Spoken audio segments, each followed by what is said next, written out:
रानीखेत भारत के उत्तराखंड राज्य में स्थित एक बहुत ही पॉपुलर हिल स्टेशन है। उत्तराखंड के अल्मोड़ा जिले की ये एक कंटेनमेंट जोन भी है। शायद इसीलिए इसकी खूबसूरती और ज्यादा बढ़ चुकी है। ऊंचे ऊंचे देवदार के पेड़, ऊंचे ऊंचे बबूत के पेड़ों से घिरा रानीखेत बेहद ही आकर्षक हिल स्टेशन बन चुका है। कैसे आप रानीखेत घूम सकते हैं, क्या होना चाहिए टूर प्लान, क्या है सही, आसान और सस्ता तरीका रानीखेत को घूमने का, जानने के लिए वीडियो को पूरा जरूर देखिएगा। और ऐसी ही एंटरटेनिंग और इन्फॉर्मेटिव वीडियोस देखते रहना चाहते हैं तो चैनल को सब्सक्राइब जरूर कीजिएगा। साथ में बेल आइकन दबाने के बाद ऑल नोटिफिकेशन पर भी क्लिक जरूर करें ताकि ऐसी ही इन्फॉर्मेटिव वीडियोस आपको लगातार मिलती रहे। वीडियो अच्छी लगे तो लाइक, शेयर और एक अच्छा सा कमेंट जरूर कीजिएगा, क्योंकि आपके एक लाइक और कमेंट से हमें मोटिवेशन मिलता है कि ऐसी ही इन्फॉर्मेटिव वीडियोस लगातार आप तक पहुंचाते रहें। तो चलिए फिर आज घूमते हैं रानीखेत।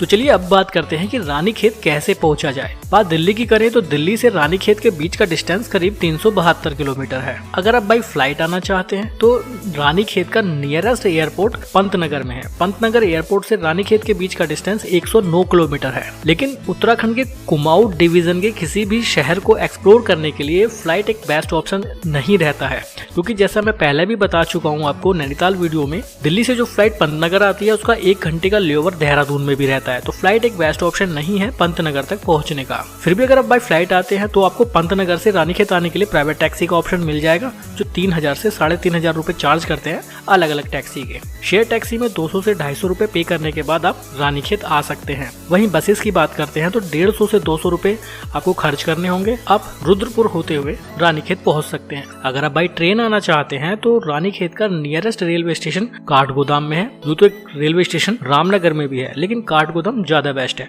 काठगोदाम से रानीखेत के बीच का डिस्टेंस 75 किलोमीटर है। यहाँ से आपको प्राइवेट टैक्सी का ऑप्शन मिल जाएगा। 2500 से 3000 चार्ज करेंगे, अलग अलग टैक्सी का अलग अलग रेंट। वहीं शेयर टैक्सी से 180 से 200 रुपए पे करने के बाद आप रानीखेत पहुंच सकते हैं। बसेस की बात करते हैं तो उत्तराखंड की रोडवेज बसेस वहां से चलती हैं, जो रेगुलर इंटरवल पर आपको मिल जाएंगी, जिसमें 100 से 150 रुपए आपको खर्च करने होंगे और आप आसानी से रानीखेत पहुंच जाएंगे। अगर आप पूरी जर्नी बाय बस करना चाहते हैं और दिल्ली से आना चाहते हैं तो दिल्ली से कोई डायरेक्ट वोल्वो या सेमी वोल्वो बस आपको नहीं मिलेगी। लेकिन इसके अलावा उत्तराखंड रोडवेज की कुछ ऑर्डिनरी बसेस चलती हैं जो दिल्ली आनंद विहार ISBT से चलती हैं, जिसका टाइमिंग रात को 7 बजे है, जो रानीखेत सुबह 7:30 बजे आपको ड्रॉप करेंगी। इस बस पे जो टिकट बनता है वो मात्र 530 रुपए का है एक पैसेंजर का। आप चाहे तो इस बस के थ्रू भी आ सकते हैं। आप देहरादून से भी बसेस से आ सकते हैं। ऑर्डिनरी बस में देहरादून से रानीखेत का जो टिकट बनता है वो 565 रुपए का है। देहरादून से ये बस चलती है दोपहर को 3 बजे और रानीखेत पहुंचेगी सुबह 5 बजे। तो बसेस का ऑप्शन सबसे सस्ता और कन्वीनियंट रहता है। आप अपनी कार या बाइक लेकर आ सकते हैं, चाहे तो रेंटल टैक्सी से भी आ सकते हैं। अगर आप अपनी कार, बाइक या रेंटल टैक्सी लेकर आते हैं, आप रानीखेत आना चाहते हैं दिल्ली से, तो आपका डिस्टेंस ज्यादा नहीं रहेगा। आप 342 किलोमीटर तय करने के बाद ही रानीखेत पहुंच सकते हैं। आपको चूज करना होगा रास्ता। दिल्ली से अमरोहा, काशीपुर और रामनगर होते हुए आप रानीखेत 342 किलोमीटर में पहुंच जाएंगे। अगर आप बरेली से आते हैं तो मात्र 182 किलोमीटर है रानीखेत। आप वाया लालकुआ, हल्द्वानी, काठगोदाम होते हुए रानीखेत पहुंच सकते हैं। तो ये होता है पर्सनल व्हीकल लेकर आने का तरीका। जो आपको बेस्ट लगे आप उससे आ जाइए। सारे तरीके मैंने आपको बता दिए, आप इन्हीं में से किसी एक तरीके से रानीखेत पहुंचेंगे। रानीखेत पहुंच तो गए, लेकिन रानीखेत पहुंचने के बाद दिमाग में बात आती है होटल की। होटल कहाँ मिलेंगे, कौन सा होटल बेस्ट होगा, कहाँ होटल लेना ज्यादा सही है। रानीखेत एक कंटेनमेंट जोन है। कंटेनमेंट जोन होने के कारण रानीखेत की जो रोड्स है, जो सड़कें हैं, वो बहुत ही खूबसूरत ढंग से बनाई गई हैं। आसपास की लोकेशन बेहद ही खूबसूरत है। रानीखेत आने के बाद आप देखेंगे कि वहाँ का खूबसूरती वाकई में देखने लायक। रानीखेत के मेन बस स्टैंड के आसपास आप चाहे तो रूम ले सकते हैं, क्योंकि यहाँ रूम लेने का फायदा आपको ये होगा कि आपकी जो लोकल साइट सीन है उनको आप बहुत आसानी से पैदल ही कवर कर पाएंगे। रानीखेत एक बहुत बड़ा शहर नहीं है, लेकिन जो बस स्टैंड के आसपास का मार्केट है, जो सदर बाजार है, वहाँ रूम लेते हैं तो आपको ज़्यादा अच्छा रहेगा। रूम के चार्जेस की अगर मैं बात करूँ तो 600 रुपये से रूम का टैरिफ स्टार्ट हो जाता है, जो 2-2.5 हज़ार तक रहता है। यहाँ आपको अच्छे रूम देखने के लिए मिल जाएंगे। वहीं कैंप की अगर बात करें तो कैंप भी आप रानीखेत में ले सकते हैं, जो 2 से 2.5 किलोमीटर के डिस्टेंस पर है। वहाँ आपको 800 रुपये प्रति व्यक्ति की दर से रुकने का मौका मिल सकता है। लेकिन मेरे हिसाब से रानीखेत में होटल लेना ही ज्यादा कन्वीनियंट और बेस्ट ऑप्शन रहता है। ये होती है रुकने की बातें। तो अब बात करते हैं कि रानीखेत आने के बाद आप कहाँ कहाँ घूमने जा सकते हैं और क्या है सही तरीका रानीखेत को घूमने का। रानीखेत आने के बाद वॉकिंग डिस्टेंस पर आप स्मृति वन जा सकते हैं। स्मृति वन में आप देखेंगे बहुत ऊंचे ऊंचे देवदार के पेड़, बबूत के पेड़ देखने के लिए मिलेंगे। बैठने के लिए वहाँ पर चेयर्स वगैरह अवेलेबल होती हैं। बच्चों के लिए झूले आपको देखने के लिए मिलेंगे। एक छोटा सा पार्क है जो रोड साइडेड है, तो वो जगह भी अपने आप में एक अल्टीमेट एक्सपीरियंस रखती है। वहाँ आप कुछ समय जरूर तो फ्रेंड्स, अभी मैं मौजूद हूँ रानीखेत के स्मृति वन में, जो ऑन द वे है, मतलब रोड साइड है। आपको ज़्यादा इधर उधर नहीं जाना पड़ेगा और छोटा सा अच्छा सा पार्क है। अगर आप फैमिली के साथ आते हैं, बच्चे आपके साथ आते हैं, तो उनके लिए झूले वगैरह भी यहाँ पर हैं। इसके अलावा आप रानी झील जा सकते हैं। रानी झील की मेन बस स्टैंड से दूरी मात्र 1.4 किलोमीटर है। आप चाहें तो पैदल जा सकते हैं, आप चाहें तो लोकल ट्रांसपोर्ट को यूज करके भी जा सकते हैं। रानी झील में एंट्री टिकट नहीं है, लेकिन अगर आप बोटिंग करना चाहते हैं तो 4 सीटर बोट का चार्ज 70 रुपए है, 2 सीटर बोट का चार्ज 50 रुपए है। ये एक कृत्रिम झील है जो रानीखेत के छावनी परिषद द्वारा ही बनवाई गई है। यहाँ आना एक अच्छा एक्सपीरियंस है, एक पीसफुल जगह है। यहाँ तक पहुँचने का जो रास्ता है वो भी अपने आप में बेहद खूबसूरत है। बेहद ही खूबसूरत व्यू आपको देखने के लिए मिलेंगे। अगर आप रानीखेत घूमने आते हैं तो रानी झील एक बार जरूर विजिट करें। यहाँ आने का एक्सपीरियंस अपने आप में ही बेहद खूबसूरत है। रानी झील के ठीक बराबर में ही एडवेंचर पार्क है, जिसमें बहुत सारी एडवेंचर एक्टिविटी आप कर सकते हैं, जिनके अलग अलग चार्जेस हैं। आप यहाँ जॉर्पिंग कर सकते हैं, आप यहाँ फ्लाइंग फॉक्स कर सकते हैं, आप यहाँ पर बर्मा ब्रिज को यूज कर सकते हैं, आप चाहें तो वाटर बॉल में एंजॉय कर सकते हैं। बच्चों के लिए बहुत सारे झूले भी यहाँ अवेलेबल हैं। झूलों का बेसिकली कोई चार्ज नहीं है। एडवेंचर पार्क में आप घूम सकते हैं, उसके लिए कोई भी एंट्री फीस आपको नहीं देनी पड़ेगी।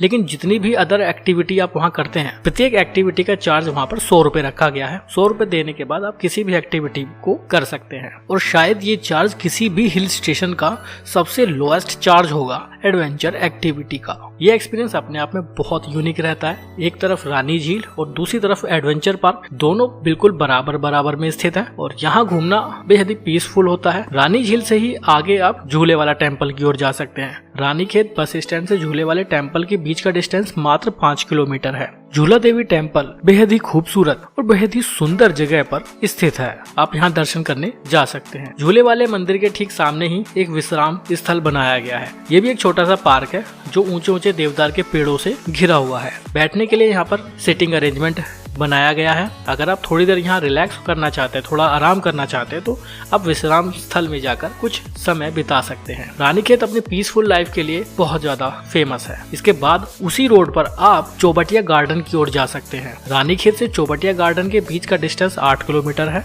और झूला देवी टेम्पल से चौबटिया गार्डन का डिस्टेंस मात्र 3 किलोमीटर रह जाता है। यहाँ पर आप कई बड़े बड़े उद्यान देख सकते हैं, जैसे खुमानी का उद्यान, आड़ू की बाग, शाहबलूत के बाग, बादाम के बाग। इसके अलावा सेब के बाग भी यहाँ देख पाएंगे। ये बेहद ही खूबसूरत गार्डन है। रानीखेत की खूबसूरती को बटोरे हुए है चौबटिया गार्डन। यहाँ पर आप अलग अलग तरीके से एंट्री ले सकते हैं। यहाँ पर टूरिस्ट गाइड का चार्ज 200 रुपए रखा गया है एप्पल गार्डन के लिए। 300 रुपए चार्ज है डेंस फॉरेस्ट को देखने का। वहीं 700 रुपए भालू डैम देखने का चार्ज रखा गया है। ये चार्ज पूरे ग्रुप के हैं, जिसमें एक गाइड आपको प्रोवाइड किया जाएगा। आप उस गाइड के साथ पूरे इस गार्डन को घूमने जा सकते हैं। ये पूरे ग्रुप का चार्ज रखा गया है। तो ये एक्सपीरियंस अपने आप में बेहद खूबसूरत है रानीखेत का। चौबटिया गार्डन बहुत पॉपुलर जगह है, जहां बहुत दूर दूर से टूरिस्ट आते हैं। इसके अलावा सिटी में ही स्थित, यानी रानीखेत सिटी में ही स्थित आप आशियाना पार्क घूमने जा सकते हैं। आशियाना पार्क में एंट्री फीस मात्र 5 रुपए है। ये बेहद एक सुंदर पार्क बनाया गया है। बच्चों के लिए इसमें झूले हैं जो फ्री ऑफ कॉस्ट है। यहाँ से आप हिमालयन रेंज की बेहद ही खूबसूरत पहाड़ देख सकते हैं। बर्फ से ढके माउंटेन रेंज आपको आशियाना पार्क से देखने के लिए मिलेगी। आशियाना पार्क में बैठना अपने आप में एक अल्टीमेट एक्सपीरियंस रखता है। जो शहर के बीचों बीच स्थित है। इन सब के अलावा अगर आप कुछ वुलन शॉपिंग करना चाहते हैं तो आप KRC वुलन सेंटर जा सकते हैं। यहाँ पर आप शॉपिंग कर सकते हैं वुलन स्वेटर्स की, मैन वुमेन कोट, ब्लेजर्स की, शॉल की, सभी तरह के वुलन क्लॉथ्स आपको यहाँ पर देखने के लिए मिल जाएंगे। बेसिकली ये एक ऐसी जगह है जहाँ पर इन सभी क्लॉथ का मैन्युफैक्चरिंग यूनिट भी है। यहाँ से आप चाहें इन सब चीजों की शॉपिंग कर सकते हैं। बेहद ही खूबसूरत ढंग से इस रिहेबिलिटेशन प्रोजेक्ट को तैयार किया गया है। KRC वुलन अपने आप में एक अच्छा अनुभव रखता है। अगर आप वुलन शॉपिंग करना चाहते हैं तो आप यहाँ जरूर आएं। इन सब के अलावा आप रानीखेत के फेमस गोल्फ कोर्स यानी गोल्फ ग्राउंड भी घूमने जा सकते हैं। रानीखेत का गोल्फ ग्राउंड पूरे भारत में फेमस है, जो भारत के हाईएस्ट गोल्फ ग्राउंड में से एक है। रानीखेत मेन बस स्टैंड से इसकी दूरी मात्र 5.3 किलोमीटर है, जो कोसानी जाने वाले रास्ते। आप में से कितने लोग जानते हैं कि इसको क्या बोलते हैं? कमेंट बॉक्स में बताओ जल्दी से। मुझे इसका नाम याद नहीं आ रहा, जल्दी से कमेंट बॉक्स में बताओ उसको क्या बोलते हैं। और काफ़ी ज़्यादा पेड़ भी हैं इसके यहाँ पर। ये तो हमें यहाँ ग्राउंड में ही पड़ा हुआ मिल गया, हमने उठा लिया, लेकिन इन पेड़ों पर बहुत सारे लटके हुए हैं, तोड़ना तो बहुत मुश्किल है। ये तो ऐसे ही मिल गया था। तो जल्दी से बताओ उसको क्या बोलते हैं। यहाँ आप हरा भरा बहुत बड़ा घास का मैदान देखेंगे। यहाँ बहुत से टूरिस्ट आते हैं। इसमें किसी भी तरह का कोई एंट्री टिकट नहीं है। रोड साइड ही ये गोल्फ मैदान स्थित है। यहाँ आप पिकनिक मनाने आ सकते हैं। यहाँ आप 1 से 1.5 घंटा 2 घंटा कुछ समय बिता सकते हैं। ऊंचे ऊंचे देवदार के पेड़ आपको देखने के लिए मिलेंगे। हरा भरा घास का मैदान अपने आप में बहुत ही खूबसूरत अनुभव रखता है।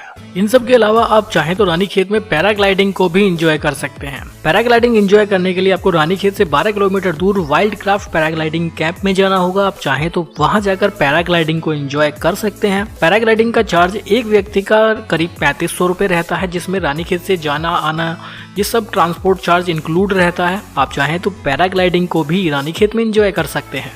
तो ये सब है रानीखेत के कुछ फेमस टूरिस्ट पॉइंट। रानीखेत आने के बाद इन सभी पॉइंट्स को आप जरूर कवर करें। फूड की अगर बात करते हैं तो रानीखेत में फूड का किसी भी तरह का कोई इशू नहीं है। अगर आप वेजिटेरियन हैं तो आपको वेजिटेरियन फूड बहुत आसानी से मिल जाएगा। अगर आप नॉन वेजिटेरियन हैं तो आपको किसी भी तरह का कॉम्प्रोमाइज करने की जरूरत नहीं है। बात करते हैं कि रानीखेत आने का बेस्ट टाइम क्या है। रानीखेत आने का बेस्ट टाइम है मार्च से जुलाई तक, आप कभी भी आ सकते हैं। इसके अलावा सितंबर, अक्टूबर और नवंबर, इन 3 मंथ में भी आप कभी भी आ सकते हैं। यहाँ की ग्रीनरी देखने लायक है। वेदर ठंडा रहता है, पूरे साल यहाँ वेदर ठंडा रहता है। इन महीनों में अगर आप आते हैं तो यहाँ का वेदर आपको प्लेजेंट देखने के लिए मिलेगा।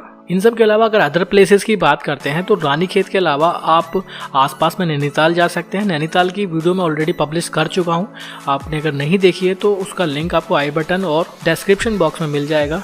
इसके अलावा आप कोसानी जा सकते हैं। कोसानी भी अपने आप में बेहद खूबसूरत जगह है। मैं जल्द ही कोसानी के लिए एक इन्फॉर्मेटिव वीडियो भी बहुत जल्द पब्लिश करूंगा, उसे भी आप जरूर देखिएगा। आप चाहें तो रानीखेत से कोसानी भी घूमने जा सकते हैं। इसके अलावा कुछ टूरिस्ट डेस्टिनेशन की लिस्ट आप स्क्रीन पर देख पा रहे होंगे। रानीखेत से ये सभी डेस्टिनेशन कितने कितने डिस्टेंस पर है आप स्क्रीन पर देख रहे हैं। आप यहाँ सभी जगह जा सकते हैं। रानीखेत एक बहुत ही पीसफुल जगह है, एक अच्छा टूरिस्ट पॉइंट बन चुका है। बात बजट की करते हैं तो बहुत मिनिमम बजट रहता है रानीखेत घूमने का। देखिए, अगर मैं सबसे मिनिमम बजट की बात करूं और अगर आप दिल्ली से आना चाहते हैं तो 530 रुपए में आप दिल्ली से रानीखेत पहुंच जाएंगे। यानी रिटर्न टिकट आपका मात्र 1060 रुपए में बन जाएगा और होटल आसानी से 800 रुपए में आपको अवेलेबल हो जाएगा।